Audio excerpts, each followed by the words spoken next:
प्रिय विद्यार्थियों, कोटा विश्वविद्यालय कोटा की MA previous geography paper first भौगोलिक विचारधारा का उदय एवोल्यूशन ऑफ ज्योग्राफिकल थॉट हम पढ़ रहे हैं। पिछली कक्षा में हमने नेचर ऑफ ज्योग्राफी भूगोल की प्रकृति पढ़ी। आज एक नया विषय चालू कर रहे हैं, वो उसमें है aim and purpose of geography, भूगोल का उद्देश्य, पर्पस ऑफ ज्योग्राफी या एम ऑफ ज्योग्राफी। जैसा कि आपको पता है, पहले भी अपन पढ़ चुके हैं कि जो भूगोल है, जो ज्योग्राफी है, वो एक इंटरडिसिप्लिनरी विषय है, मतलब अंतर विषय या अंतर शास्त्रीय विज्ञान है कि इसके अंदर सभी विषयों को पढ़ा जाता है। अब जो भूगोल का जो मूल उद्देश्य है उसको अगर अपन देखें तो पृथ्वी तल पर स्थित भौतिक और मानवीय तथ्यों का अध्ययन करना है। ये अपन पहले भी पढ़ चुके हैं। अब अपन देखते हैं कि इसके जो मौलिक उद्देश्य हैं, भूगोल के जो मौलिक उद्देश्य हैं उनका अध्ययन अपन करेंगे। तो जो भूगोल का जो पहला मौलिक उद्देश्य है वो है भूतल का अध्ययन, study of the earth surface. Study of the earth surface का मतलब है कि भूगोल के अंदर अपन क्षेत्रों का अध्ययन करते हैं, या यूं कहें कि इसे स्पेशियल साइंस या स्पेटियल साइंस भी कहते हैं। इसके अंदर अपन क्षेत्र विज्ञान भी इसे कहते हैं कि इसके अंदर पृथ्वी तल के या अपन कहें कि भूतल की जानकारी इसके अंदर होती है। और दूसरा ये कि भूगोल का उत्तरदायित्व जो है वो मुख्यतः क्षेत्रीय अध्ययन करना ही है, कि क्षेत्रीय जो अध्ययन है, स्पेशियल जो साइंस है या स्पेशल साइंस इसे कहते हैं, ये किसी दूसरे विषयों के अंदर ऐसा अध्ययन नहीं होता। ये केवल भूगोल ही एक ऐसा विषय है जिसके अंदर अपन भूतल का अध्ययन अपन करते हैं। तो पहले ये भूगोल एकमात्र विषय है जो विभिन्न देशों और प्रदेशों के विषय में सूचना मनुष्य को देता है। और जो अन्य विषय हैं, अन्य विषय जो है भूगोल के अतिरिक्त, वो क्षेत्रीय अध्ययन का कोई दावा नहीं करते, या यूं कह सकते हैं कि केवल भूगोल ही ऐसा विषय है जो क्षेत्रीय अध्ययन अपन इसके अंदर करते हैं। फिर संसार का जो दृश्य, जो संसार है उसका जो अध्ययन है, वो सर्वाधिक जो महत्वपूर्ण विधि है वो भूगोल के अंदर अपन करते हैं, और वो है क्षेत्रीय अध्ययन, स्पेशल एनालिसिस अपन करते हैं। अब अपन देखें कि जो भूगोल के अंदर क्या होता है, जो संसार के विभिन्न क्षेत्रों के जो संबंध में मनुष्य की जो उत्सुकता है, मनुष्य की उत्सुकता, या उसको कहें कि मनुष्य की उत्सुकता को जो संतुष्ट या शांत करने का जो बहुत शुद्ध या प्योर और सिस्टमेटिक क्रमबद्ध जो विज्ञान है वो भूगोल है। इसको दूसरी तरह से अपन समझें कि मनुष्य की जो भी संसार के बारे में जो भी उसकी उत्सुकताएं होती हैं, दृश्य जगत के बारे में, उसको संतुष्ट करने में भूगोल बिल्कुल सही जानकारी देता है, या भूगोल के अंदर बिल्कुल शुद्ध और सिस्टमेटिक क्रमबद्ध जानकारी मनुष्य को प्राप्त होती है। तो दूसरे शब्दों में अपन ये कह सकते हैं कि संसार के प्रत्यक्ष ज्ञान के प्रसार से संबंधित मानव शिक्षा, मतलब जो भी अपन को दृश्य संसार दिखाई देता है उसका जो प्रत्यक्ष ज्ञान है, उसका जो भी प्रसार है, जितना भी मनुष्य को पता चला है, उसमें भूगोल का महत्वपूर्ण योगदान है। तो इस तरह से जो पहला उद्देश्य है भूगोल का वो है भूतल का अध्ययन। इसके बाद दूसरा अपन पढ़ें, दूसरा है क्षेत्रीय भिन्नता का निरूपण, क्षेत्रीय भिन्नता या क्षेत्रीय विभिन्नता का निरूपण, रिप्रेजेंटेशन ऑफ एरियल डिफरेंशिएशन। इसका मतलब है कि पृथ्वी के ऊपर, या अपन कहें कि किसी स्थान जैसे प्लेस या क्षेत्र स्पेस, इन सब का अध्ययन भूगोल के अंदर किया जाता है। या यूं कहें कि भूगोल के अंदर जो स्थान या स्पेस है वो भौगोलिक अध्ययन का केंद्र बिंदु है, कि भूगोल के अंदर मुख्यतः प्रमुखतः स्थानों और क्षेत्रों का अध्ययन किया जाता है जो कि किसी अन्य विषय में नहीं किया जाता। अब अपन देखते हैं कि पृथ्वी तल पर विभिन्न क्षेत्र और विभिन्न स्थान एक दूसरे से भिन्नता रखते हैं। कोई भी स्थान के जो भी तत्व हैं वो अलग अलग होते हैं। 1905 में 1905 में जर्मन भूगोलवेत्ता एक हुए, अल्फ्रेड हेटनर। इन्होंने सबसे पहले एरियल डिफरेंशिएशन की परिकल्पना दी कि जो भूगोल है वो पृथ्वी के क्षेत्रों का ज्ञान है और ये क्षेत्र एक दूसरे से भिन्न होते हैं। तो इन्होंने क्या कहा अल्फ्रेड वेटनर ने कि भूगोल एक क्षेत्र वर्णनी विज्ञान, जिसको इन्होंने कहा कोरोलॉजिकल साइंस। तो वेटनर ने भूगोल को बताया एक क्षेत्रीय वर्णन विज्ञान है, वर्णनी विज्ञान है, कोरोलॉजिकल साइंस है। इसी तरह से फ्रांसीसी भूगोलवेत्ता हुए वाइडल डी ला ब्लाश, इन्होंने भी भूगोल को स्थानों का विज्ञान बताया। तो इस तरह से सभी भूगोलवेत्ता जो हैं, जर्मनी के हों चाहे वो फ्रांसीसी हों, वो सब भूगोल को स्थानीय स्थानों का विज्ञान बता रहे हैं। अब अपन देखते हैं कि स्थानों में जो एक दूसरे से भिन्नता पाई जाती है, क्योंकि जो अपना उद्देश्य था वो था क्षेत्र भिन्नता, कि जो क्षेत्र भिन्नता पाई जाती है वो किस किस रूप में पाई जाती है कि एक क्षेत्र दूसरे क्षेत्र से भिन्नता रखता है।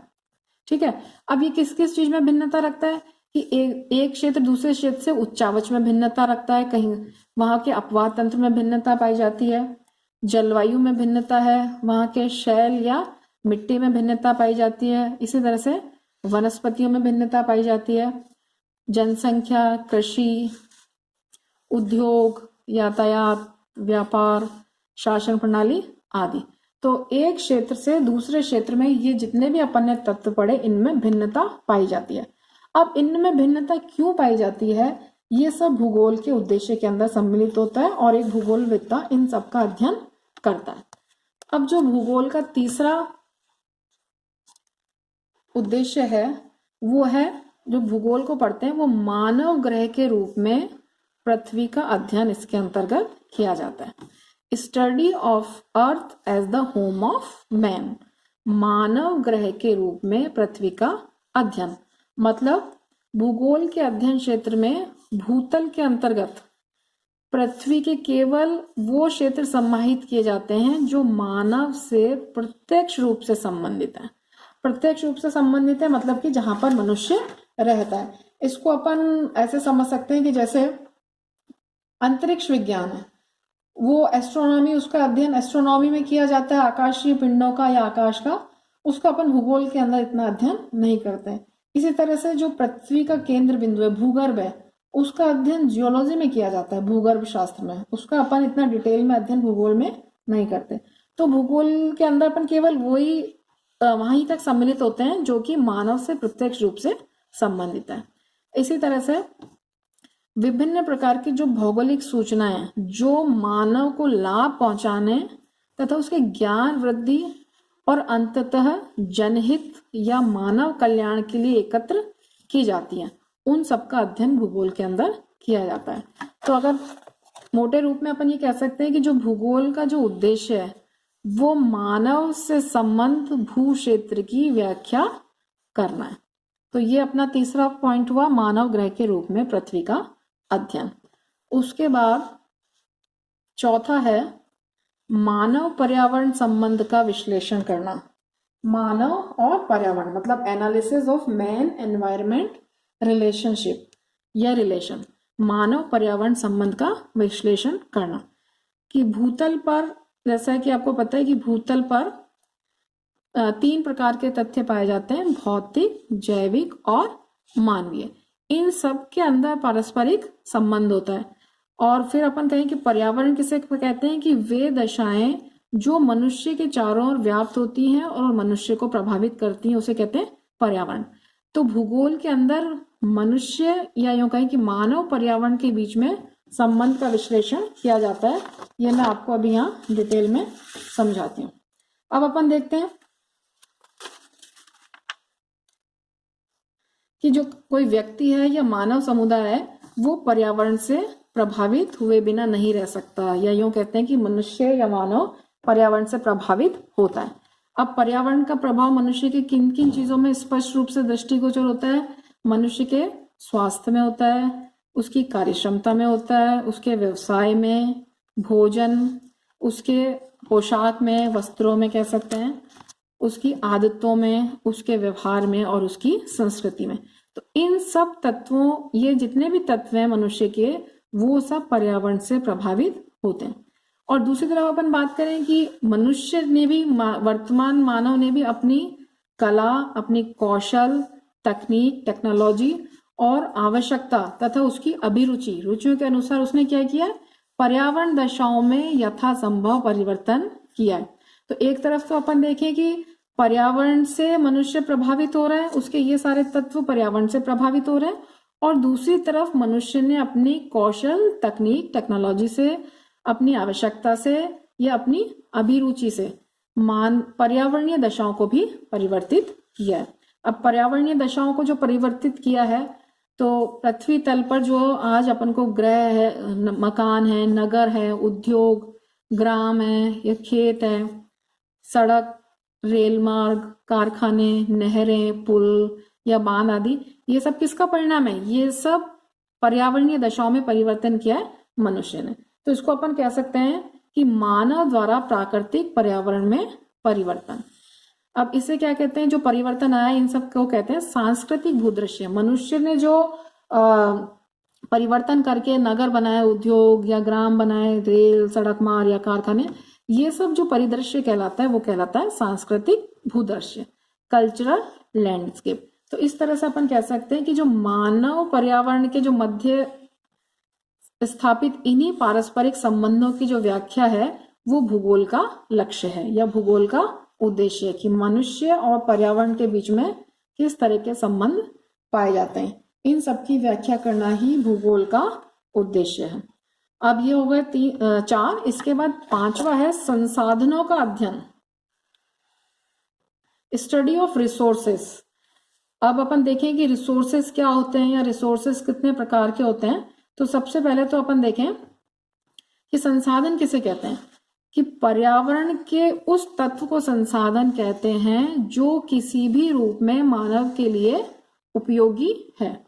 अब जो ये संसाधन है, रिसोर्सेज हैं, इन्हें 2 भागों में बांटा गया है, प्राकृतिक संसाधन और मानवीय संसाधन। प्राकृतिक संसाधन नेचुरल रिसोर्सेज और मानवीय संसाधन ह्यूमन रिसोर्सेज। अब अपन देखते हैं कि प्राकृतिक संसाधन कौन कौन से हैं और मानवीय संसाधन कौन कौन से हैं। अब प्राकृतिक संसाधन अपन देखें, एक तरफ प्राकृतिक संसाधन वो होते हैं जो प्रकृति द्वारा निर्मित हैं,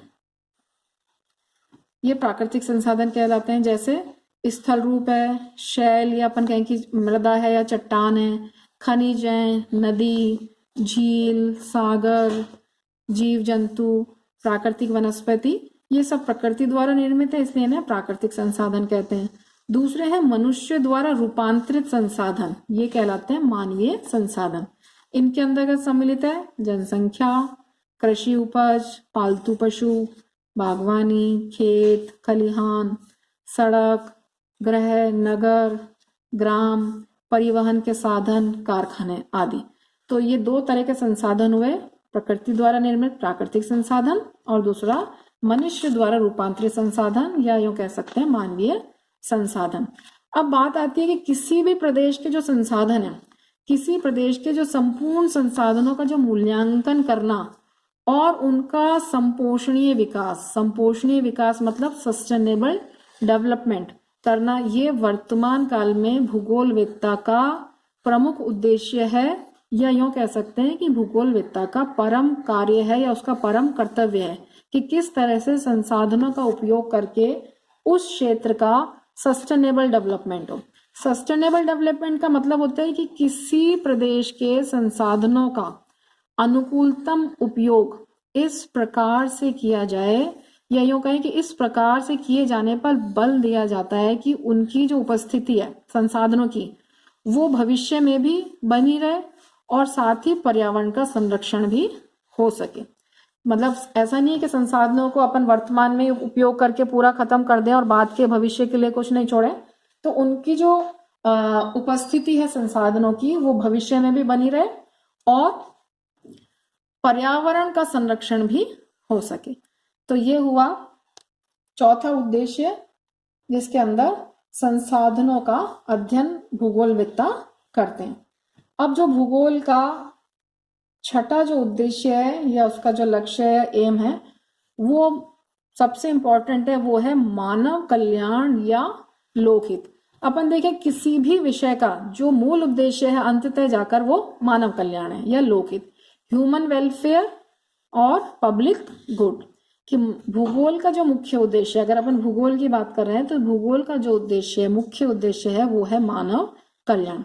कि भौगोलिक अध्ययन के अंदर जो समाज उपयोगी वस्तुओं का जैसे वितरण, उनके उपयोग की दशाएं, उपयोगिता की मात्रा पर विशेष ध्यान दिया जाता है। या कोई भी भूगोलवेत्ता जब रिसर्च करता है या किसी भी जगह का अध्ययन करता है तो वो वहाँ के जनहित के दृष्टिकोण से इन सब का अध्ययन वो करता है कि वहां पर जो निर्धनता है या यूं कहें कि बीमारी है किसी क्षेत्र में, अकाल या अपराध या सामाजिक विभेद है जैसे जाति, भाषा या वर्ग का, तथा सामाजिक सेवाओं में कोई वितरण में विभिन्नता पाई जाती है। सामाजिक सेवाएं जैसे शिक्षा, स्वास्थ्य, सफाई, मनोरंजन आदि के वितरण में अगर कोई असमानता पाई जाती है तो उसका विश्लेषण भूगोलवेत्ता करता है और उस असमानता को दूर करने के लिए एक भूगोलवेत्ता सुझाव देता है। तो अपन यूं कह सकते हैं कि जो मानव कल्याण भूगोल का जो मुख्य उद्देश्य है कि ये इस विचारधारा पर आधारित है कि सब जन हिताय और सब जन सुखाय, सभी सुखी रहें और सभी के हित में वो हो। इस विचारधारा के ऊपर भूगोल का उद्देश्य आधारित है।